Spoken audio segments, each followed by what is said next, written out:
Bismillahirrahmanirrahim. Assalamualaikum warahmatullahi wabarakatuh. Alhamdulillahi rabbil alamin. Wa bihi nasta'inu ala umuri dunya waddin.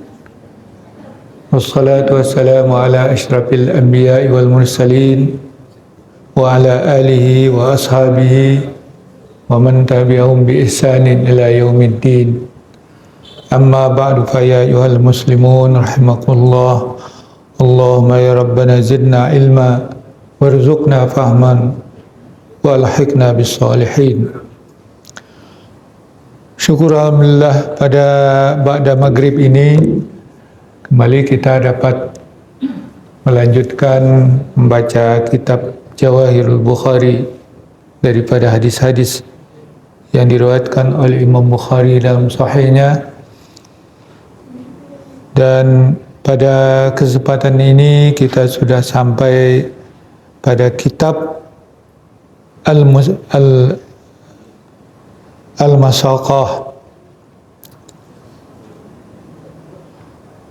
yaitu di halaman 137.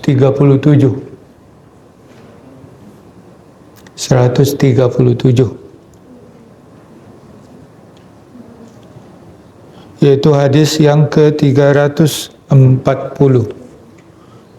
Hadis yang ke-340.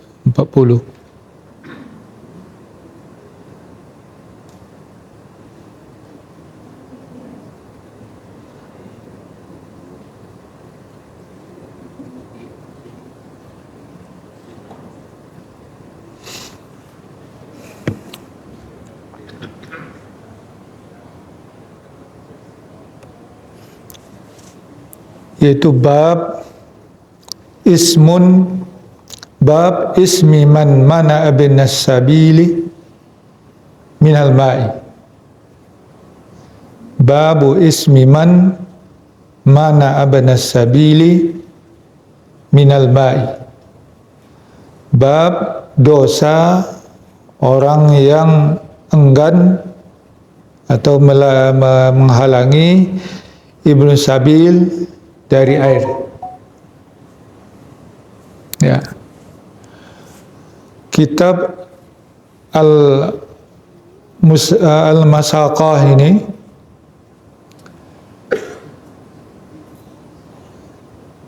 ini yang berkaitan dengan air.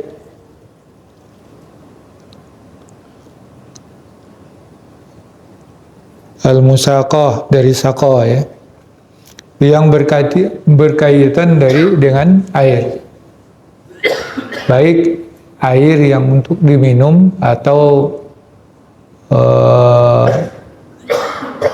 yang lain-lainnya, pengairan misalnya. Dijelaskan di bawahnya, dan wa fi kutubil fiqhi al-musaqah aqdun yatadammanu muamalatu syakhsi aqdun yatadammanu muamalatu syakhsi ghairahu ala syajari inabin aw nakhilin yata'ahadu bisaqiyin wa tarbiyatin ala anna lahu qadaran ma'luman min samari kama amala sallallahu alaihi wasallam yahuda Khaybar wa dafa'a ilaihim nakhlaha wa ardaha bi syatri ma yakhruju minha min samarin aw zari'in, yaitu dalam kitab fikih yang disebut musaqah itu adalah akad atau kontrak yang mencakup transaksi seseorang dengan yang lainnya atas pohon anggur atau kurma untuk mengikat janji dengan pengairan dan pemeliharaannya, penyuburannya. Ya, yaitu dengan kewajiban ukuran atau kadar tertentu perjanjian baginya akan mendapat sukat atau seukuran tertentu dari buahnya. Sebagaimana Rasulullah SAW bertransaksi dengan orang Yahudi Khaybar, ya, dan membayar kepada mereka kurmanya dan lahannya dengan baris yang dikeluarkan darinya dari buahnya atau dari pertaniannya, dari tanamannya. Wa arkanuha, ada akidah ini, dua orang yang bertransaksi, kemudian ada amal, ada pekerjaannya seperti membangun pagar atau membersihkan sungai. Ada buah yang ditentukan seperti separuh atau seperempat, dan ada siwatnya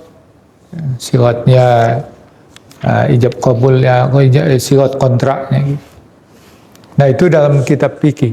Tapi yang dimaksud di dalam kitab hadis ini adalah kitab atau bab yang menjelaskan atau yang di situ dikumpul hadis-hadis mengenai yang berkaitan dengan air dan pengairan. Bismillahirrahmanirrahim. Qala al-Imam Bukhari.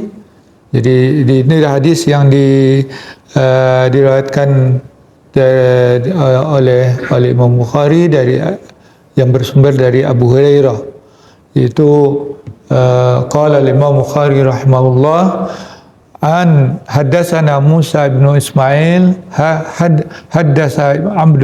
haddatsana Abdul Wahid ibnu Ziyad anil A'mas qala sami'tu Aba Salih yaqulu sami'tu Aba Hurairah radhiyallahu ta'ala yaqul.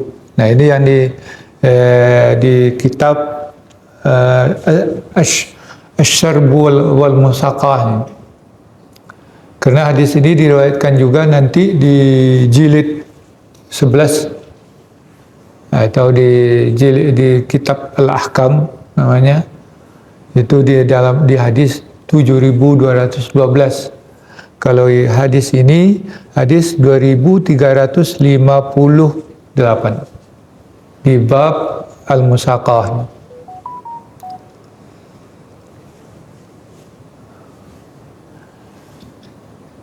Dari Abi Hurairah radhiyallahu anhu qala, beliau berkata, Abu Hurairah, qala Rasulullah sallallahu alaihi wasallam, Rasulullah sallallahu alaihi wasallam bersabda, salasatun la yanzurullahu ilaihim yaumal qiyamati wa la yukallimu wa la yuzakkihim wa lahum azabun alim.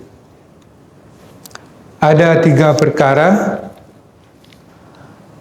yang Allah tidak akan memandang kepada mereka di hari kiamat dan tidak pula mensucikan mereka.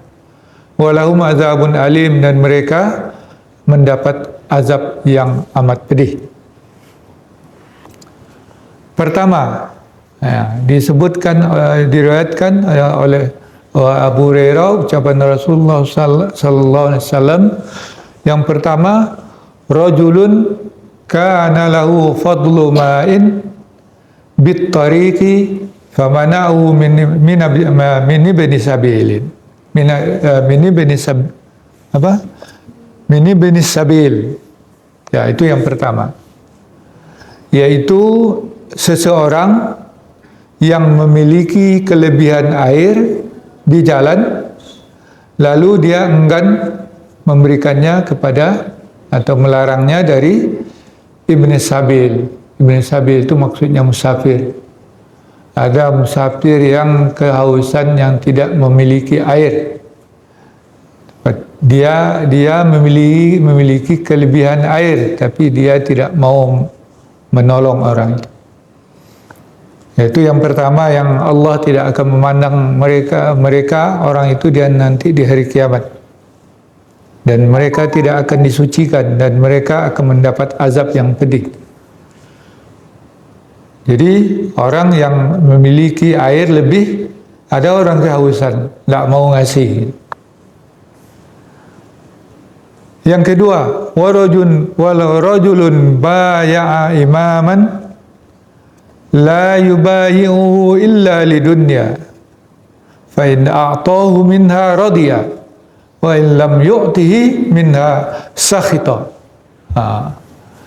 Yaitu seseorang yang berbaiat kepada seorang pemimpin, imam, ya, la yubayi'uhu, dan dia tidak berbaiat kepadanya illa lidunya, kecuali dengan tujuan dunia.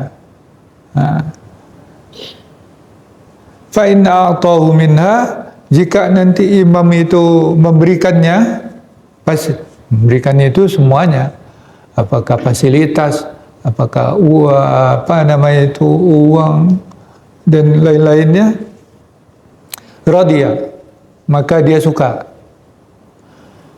Wa illam yu'tihi minha, tapi jika dia tidak diberi kepadanya dari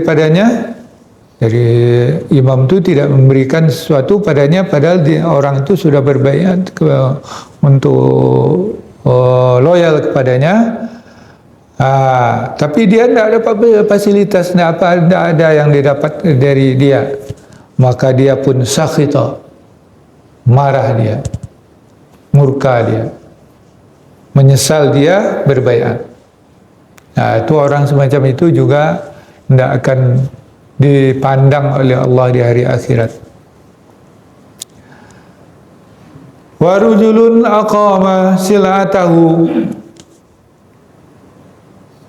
ba'dal asri, yang seseorang yang membawa barang dagangannya setelah asar, berjualannya setelah asar.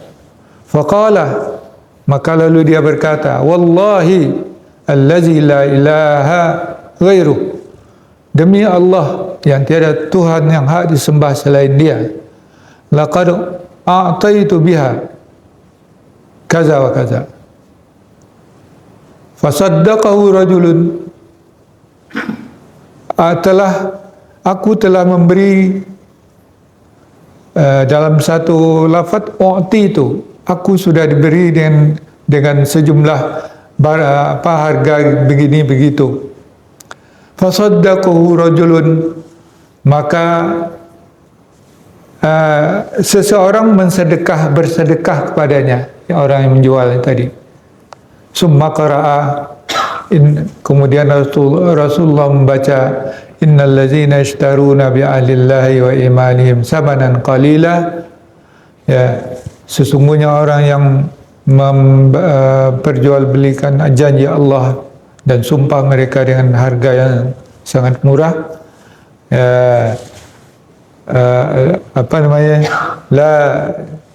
la yukallimullahu yaumal qiyamah wa la yanzuru ilaihim wa la yukallimuhumullah yaumal qiyamah, ya, wa la yanzuru ilaihim wa la yuzakkihim, itu di dalam surat Al-Baqarah.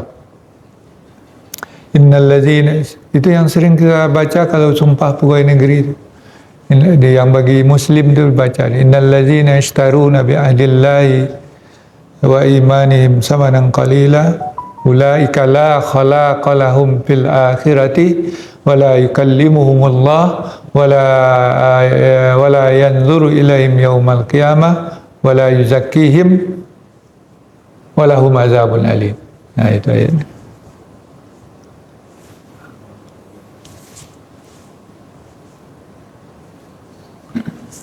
Nah, ini yang poinnya di sini, karena yang berkaitan dengan bab adalah tentang yang pertama yang disebut oleh Rasulullah orang yang tidak akan mendapat dan tidak akan dipandang oleh Allah nanti di hari kiamat dan tidak disucikan, dan mereka akan mendapat azab yang pedih. Ya, tentang memberi minum ini, memberi air. Karena ini konteksnya tentu di Arab. Kalau seorang musafir kehabisan air di padang pasir, ya itu bisa nyawa taruhannya. Ya, tapi kalau bagi kita sekarang, tapi pengairan ini sudah, karena air itu adalah kebutuhan pokok yang paling dasar. Jadi kalau orang tidak dapat makan tapi masih dapat air, masih bisa bertahan mungkin berminggu-minggu atau berbulan. Tapi kalau orang tidak ada air, tidak ada air yang untuk diminum, membasahi tenggorokan itu, paling lama tahannya itu seminggu, enggak, atau 3 hari. Nah, itu dehidrasi namanya. Jadi kekurangan air dalam tubuh itu sangat berbahaya. Maka masalah air itu menjadi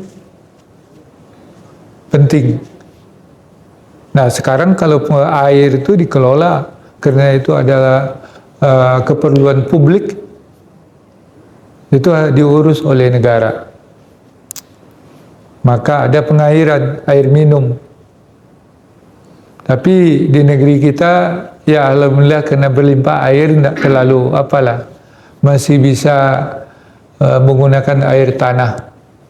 Walaupun pemerintah tidak menyediakan air bersih untuk kita, untuk kebutuhan rakyatnya.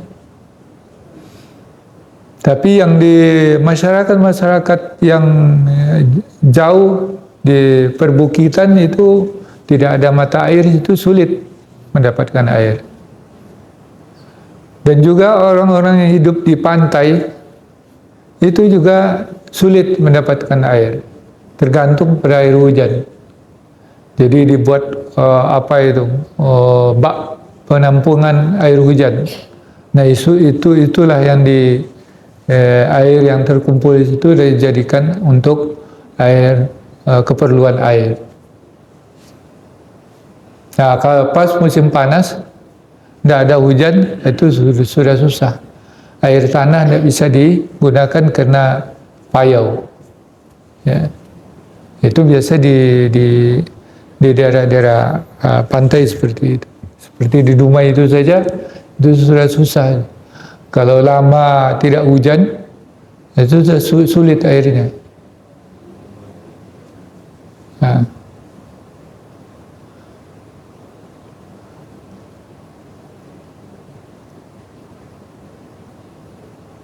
Jadi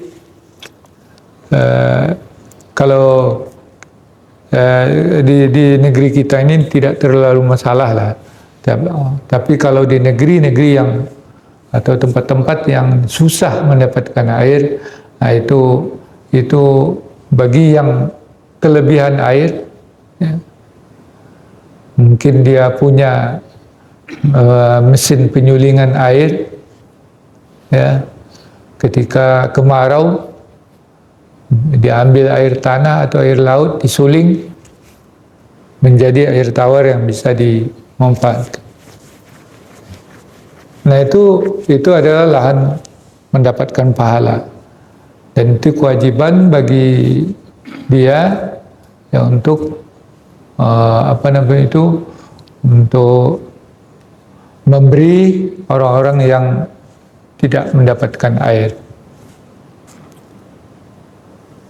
terutama musafir. Nah, itu yang pertama. Jadi berpahala kita bersedekah air kepada orang yang haus.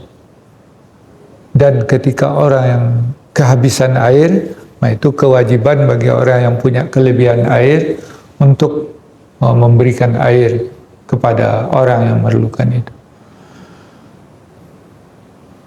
Kemudian yang kedua adalah seorang yang berbaiat kepada pemimpin.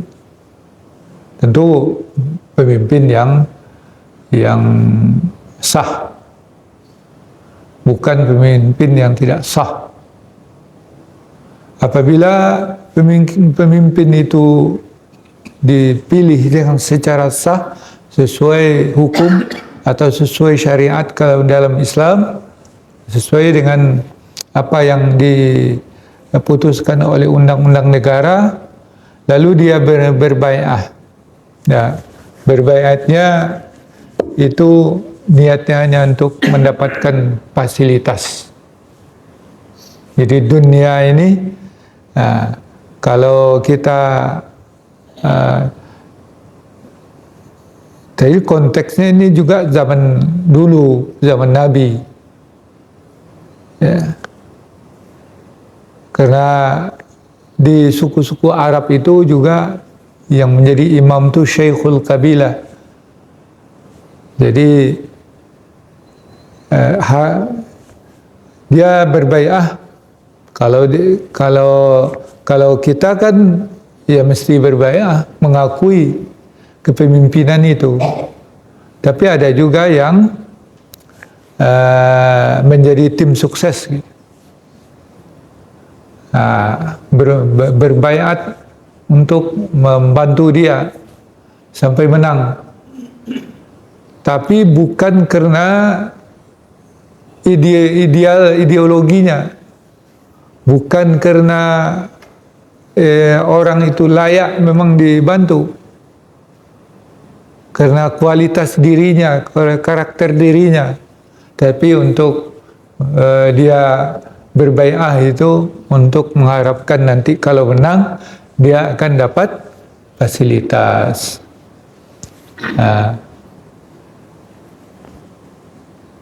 Menang dia, yang itu tadi, yang sudah berbaiat itu tadi dapat fasilitas. Itulah yang diinginkan. Tapi kalau tidak, karena uang negara itu adalah uang milik rakyat, tidak boleh diberikan kepada seseorang untuk difasilitaskan, diprioritaskan kepada seseorang, karena dia sudah membantu, sudah berbaiat, maka dia marah.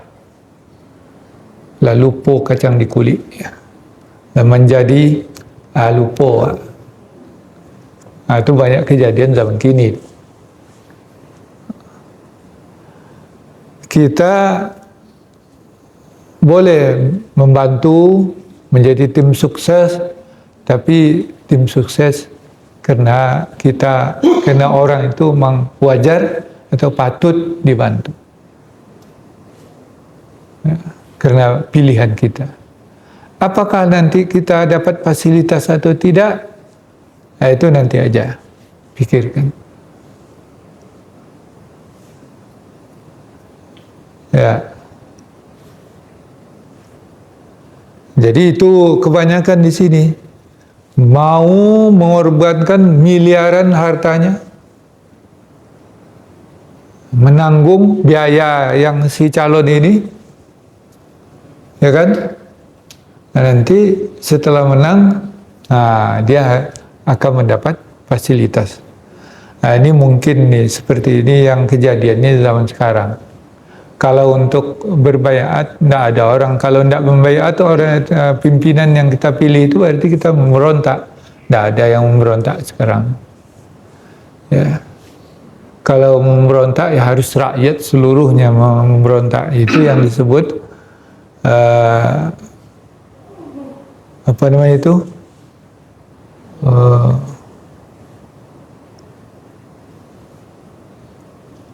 Lupa lah namanya.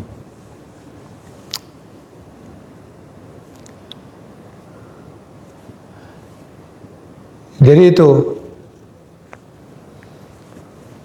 Nanti kalau begitu orang yang seperti itu, ini mungkin termasuk yang dikatakan oleh Rasulullah, tidak akan dipandang oleh Rasulullah SAW.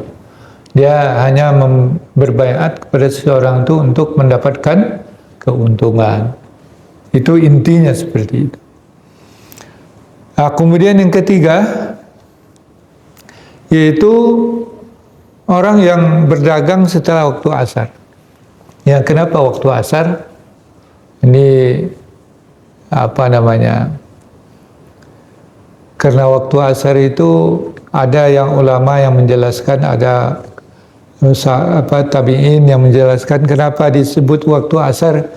Karena waktu asar itu waktu istimewa, waktu yang di situ para malaikat berganti antara malaikat siang dan malaikat malam.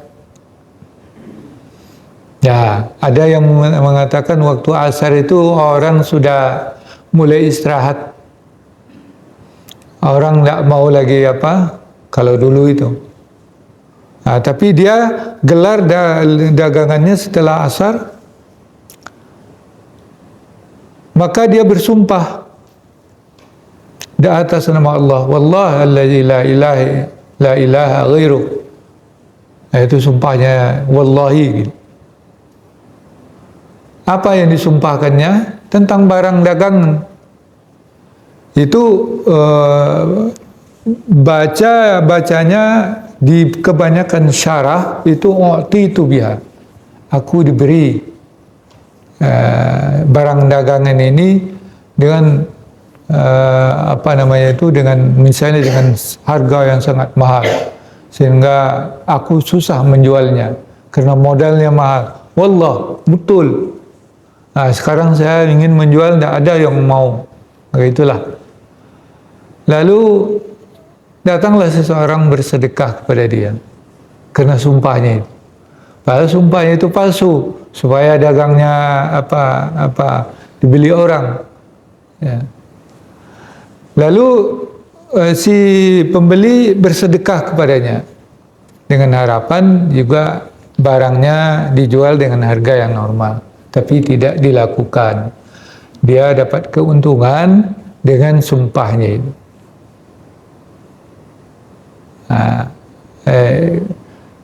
Tapi kasusnya sumpah ini untuk mendapatkan keuntungan itu banyak, bukan hanya tentang dia memperoleh barang itu dengan harga yang tinggi atau memperoleh barang dagangan itu karena tertipu dan seterusnya. Banyak modus orang bersumpah. Banyak modus orang bersumpah supaya dagangannya laku. Dan didapat untung yang banyak. Kalau orang mau membeli dengan seharga yang dia sebut, tentu dia akan dapat uang banyak. Tapi padahal sumpahnya itu sumpah palsu. Itu ya kalau modus syarah dari sini, ya itulah zaman dulu itu seperti itu. Tapi sekarang ini banyak modus untuk menaikkan harga dari harga yang sebenarnya, tetapi sebagian memang tidak menggunakan sumpah, sebagiannya menggunakan sumpah untuk menipu. Ya, intinya menggunakan sumpah untuk menipu itulah adalah satu semacam orang yang nanti di akhirat tidak akan dipandang oleh Allah SWT dan tidak akan disucikan dia, dan dia akan mendapat azab yang pedih. Wallahu a'lam bishawab. Itulah 3 perkara yang harus kita hindarkan supaya kita tidak termasuk kepada salah satu yang 3 itu, yaitu orang yang kikir bakhil dari air yang berlebih pada dia untuk orang yang membutuhkan, kemudian orang yang berbaiat kepada pemimpin tapi dia hanya mengharapkan fasilitas dari orang itu, dari pemimpin itu, bukan karena Allah. Ya, kemudian yang ketiga, orang yang bersumpah dengan sumpah bohong untuk tujuan-tujuan penipuan.